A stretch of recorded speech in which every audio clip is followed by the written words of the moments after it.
So what are you doing, Nick? Preventative maintenance. Putting a new cam chain and tensioner guides on.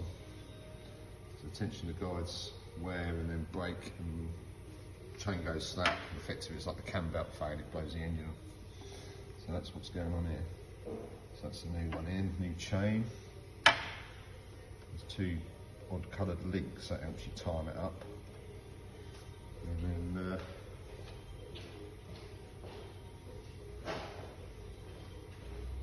new tensioner and new slippers.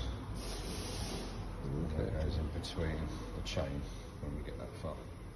So how often do they need to be replaced?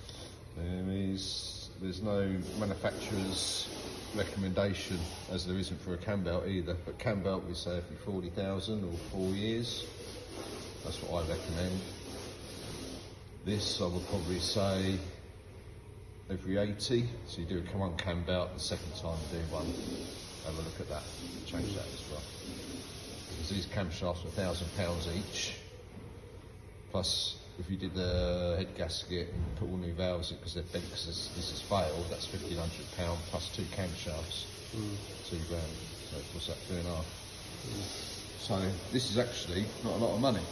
No, it's a preventative maintenance exactly operation. Yeah. Okay, and this car is a 944 S2. Right.